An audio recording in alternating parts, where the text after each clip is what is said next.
Here I am at Chez Chantal down on Rue du Quai in La Malbaie, and I painted this the other day, and I just want to tell you a little bit about why I chose this spot. It's very typical of the region.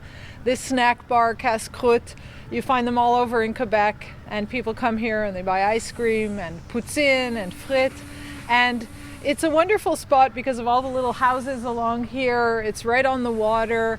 The train de Charlevoix, the train comes right through here every day and takes you to Baie Saint Paul. And I love the pink building and the little houses behind. It's a very colorful scene. And when I was down here painting the other day, it was a little bit atmospheric, and the fog came in and I didn't know if I was going to be able to see it, but it was so beautiful. And when you're painting on the road and you're traveling and you just want to have kind of the most spontaneous experience and capture the day, and that's what I wanted to do with Chez Chantal. I wanted to show you what it was like to paint with a little bit of fog and a little bit of atmosphere, and have the trees, which are so typical in the background. They kind of form a wall wherever you are in Charlevoix. There's always a background of trees like that. So I wanted to set the house up, the composition of the pink house, against those trees and the little houses that go up the road behind it. So let me show you how I paint Chez Chantal.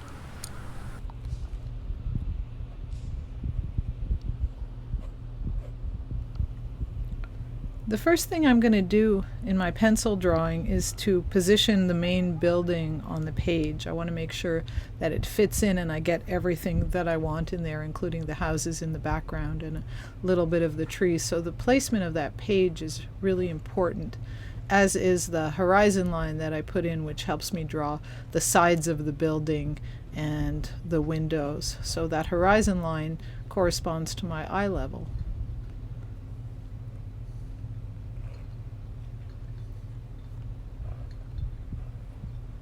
If I know I'm not using ink, in other words, if I'm just using pencil, I put in some light lines first with pencil, and then I go over it when I'm sure that I have everything in the right place. I go over it with a darker line, and that darker line in pencil really helps me when I'm painting.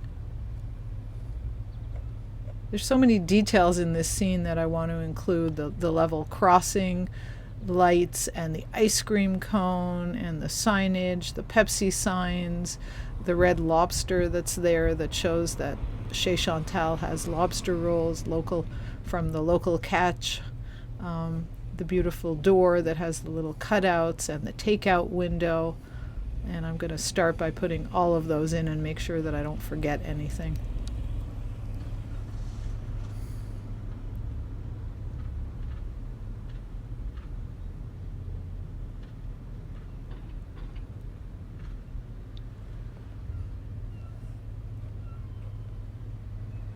When I'm drawing in a touristy place like this, there's always people that come up and they want to see what you're doing and they come over to say hello, but I'm kind of used to that. It doesn't really bother me, so I just make conversation, I tell them what I'm doing, and I continue drawing. I don't usually stop. I just maintain the conversation and find out where they're from, and it's always such a nice way to meet people, and people love to see when you're drawing the places that either where they live or places that they visit.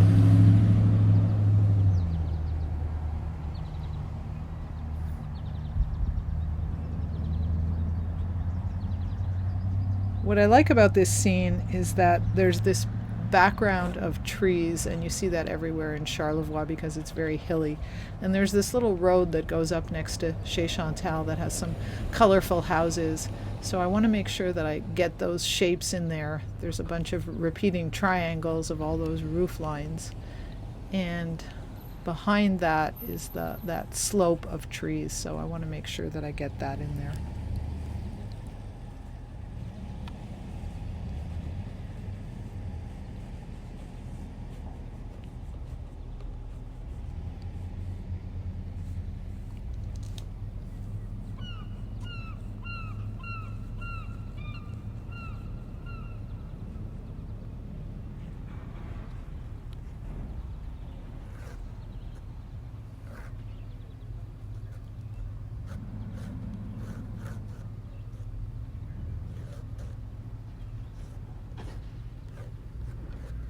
to start to make my pencil line a little bit darker as I draw the street signs, and now that I know where everything is and everything's kind of in the right place, then I can make my pencil line a little stronger. Sometimes people say, is that an ink line? It's actually just a pencil line with a bee lead, and I'm just pressing a little bit harder.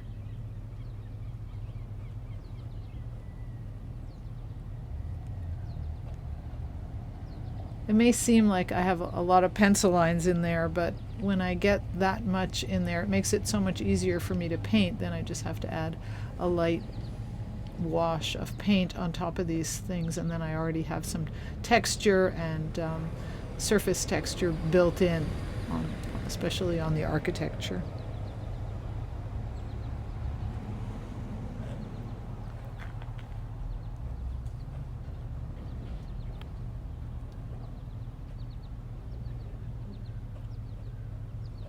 When I'm drawing signs, I always try to make sure that I get the spelling right. I've ruined some drawings by not looking carefully and spelling the names of iconic places wrong.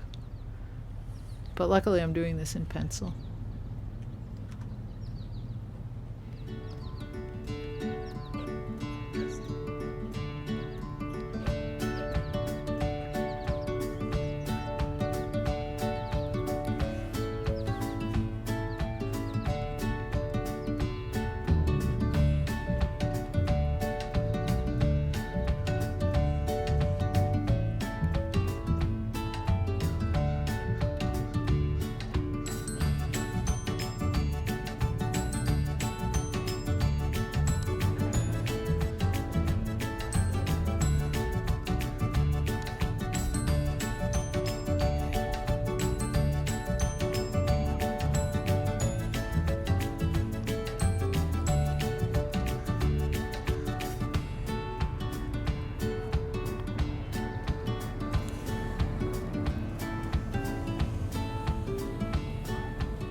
After drawing all of those precise architectural elements on Chez Chantal, I like having a looser line for the trees.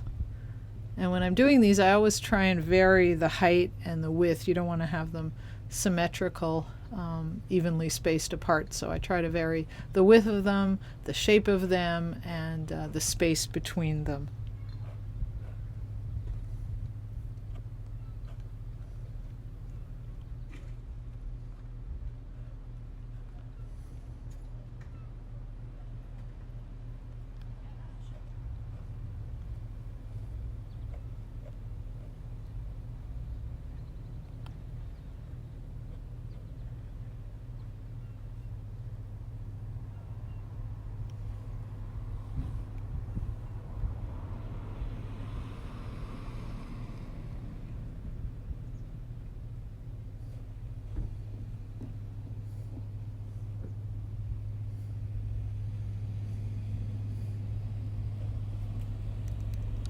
The last thing that I want to add in is a little fire hydrant in the front. I like having a couple of things right in the foreground. So I'm going to put the fire hydrant and a little bit of grass right next to that sign.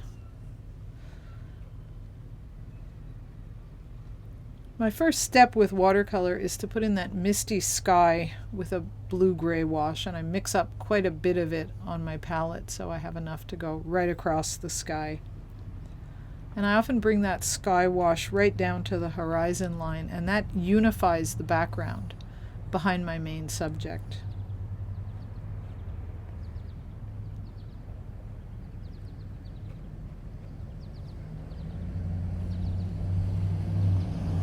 It's drying pretty quickly, but I'm going to make another wash and I'm going to use that to put in the trees.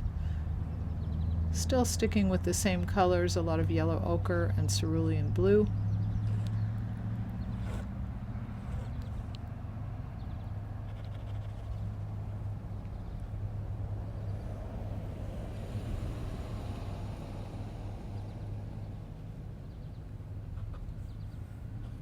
My favorite mix for soft grays is to mix some yellow ochre, some cerulean blue, and a little bit of warm red like cadmium red. I use that a lot.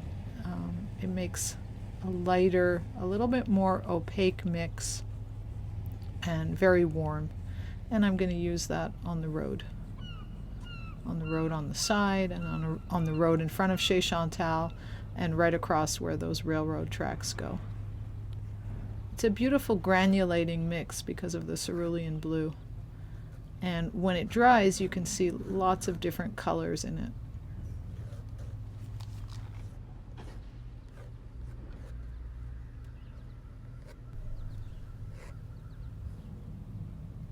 For the main building, I'm using my warm red again, same warm red, and I'll mix in a little bit of yellow ochre to soften it. And I'm really happy that I'm using a pointy brush in this because I have to paint around the level crossing lights and all the signage. So I need the point of that brush to kind of cut around those shapes that I want to leave white.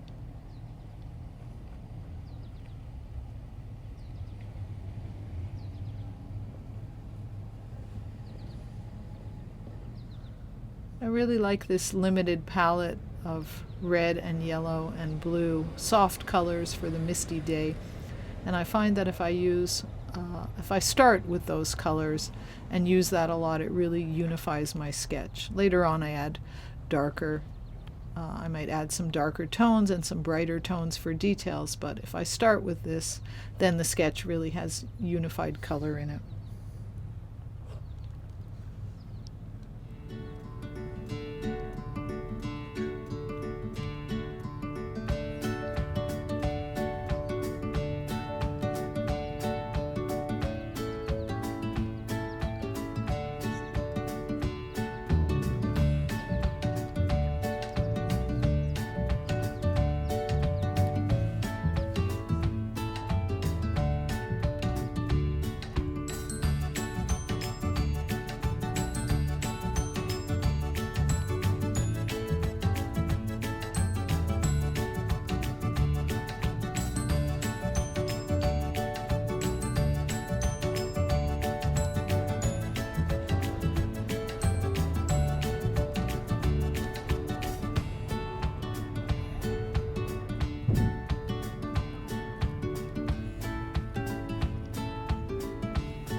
My second wash on the buildings is a little bit more saturated. So I'm going to start with that red, make it a little bit more, a little darker, and then I'm going to leave, because there's a little bit of sunlight, I'm going to leave the left side of the building a little lighter and darken the right.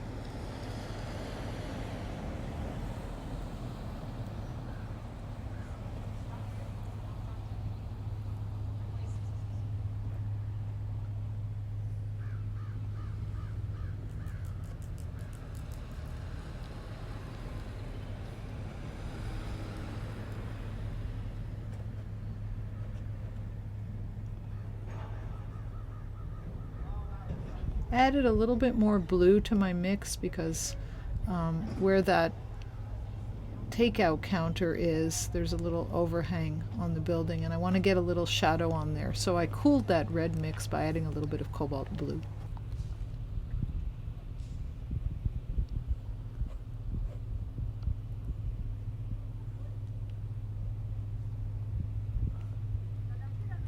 And now I'm darkening the roof just to surround that house. I want a little bit more dark around the house, so that roof is going to be a little darker than the house and a little darker than the trees behind.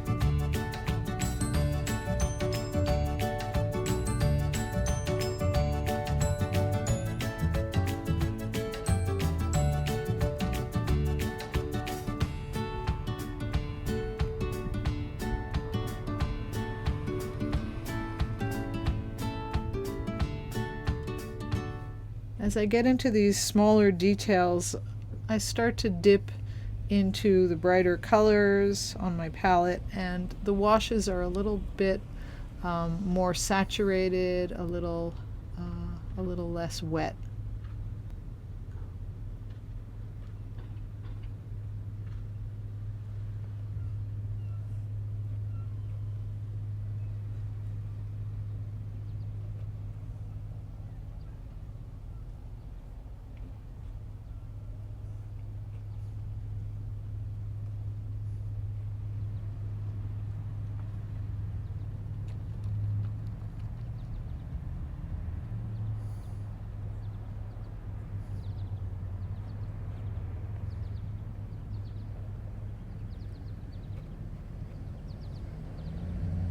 You need a little bit of bright red for that Pepsi sign, and while I have that bright red on my brush, I'm also going to do that lobster.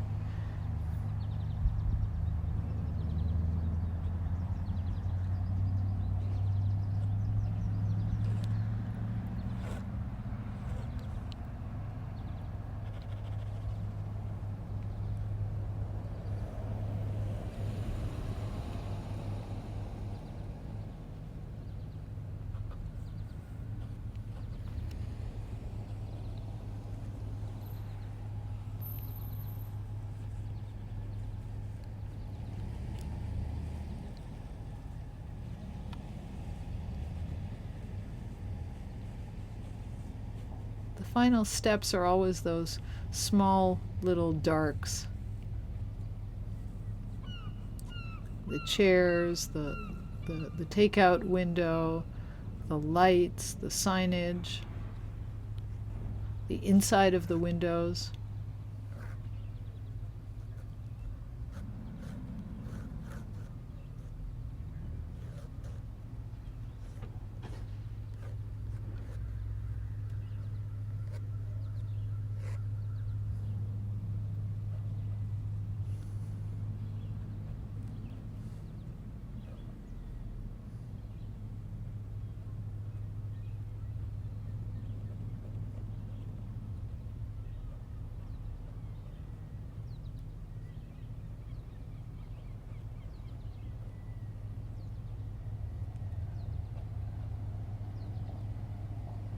These are three-dimensional signs, so I'm going to put a little shadow on. That's something that helps to make them stand out.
Opaque colors are wonderful for adding little details that sit on top of other washes. So sometimes I dip into cobalt green, lavender, lemon yellow, turquoise, things like that to put just little spots and dots all over the place.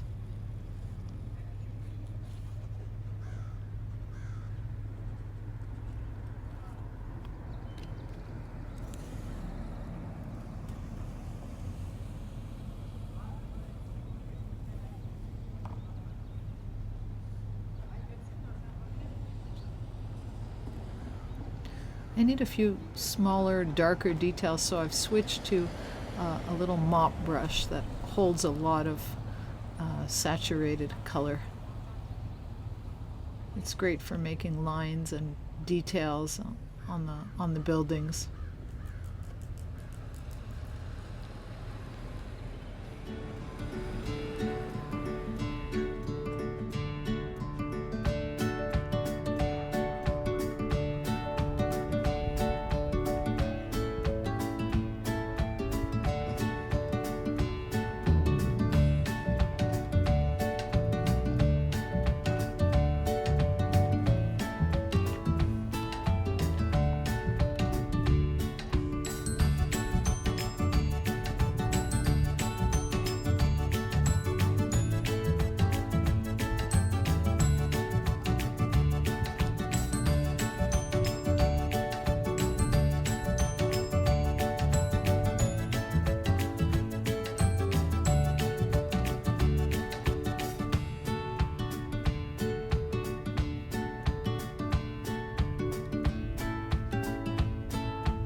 For the architectural details, I paint some of them. When I'm painting the shingles, I do some of the shingles, but I don't do all of them. You just need to do some of them and the eye kind of fills in the rest.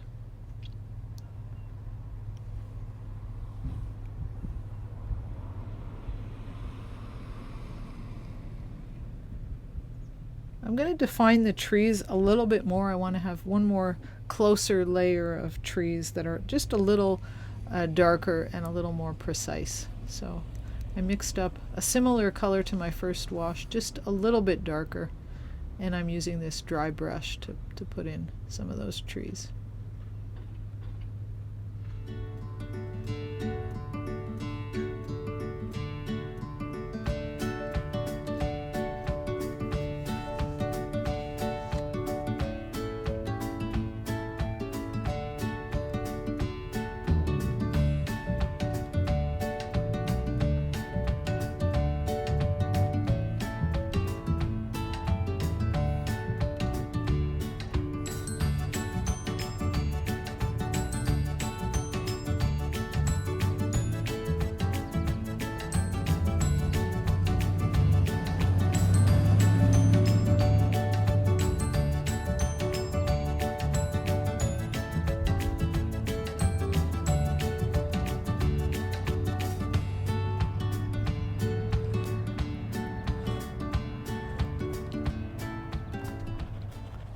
I always carry my trusty tube of titanium white watercolor, and that's the final step that I use to put in signage, little highlights in different places where I haven't been able to save the white, lots of lettering, and I use that straight from the tube so it's as opaque as it can be.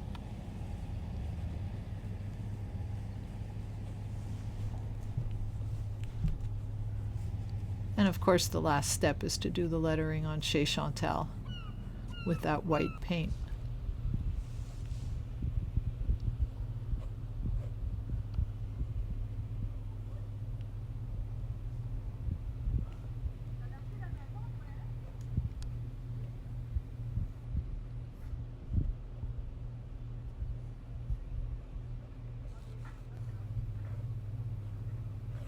Well,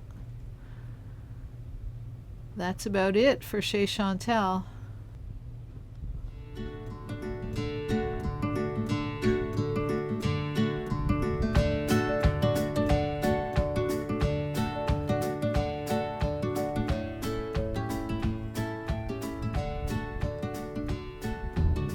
I hope you enjoyed watching me sketch Chez Chantal on location. If you enjoyed that, check out my course, Victorian Vignettes in Watercolor. I'll post a link for you in the comments. Thanks for watching. See you next time.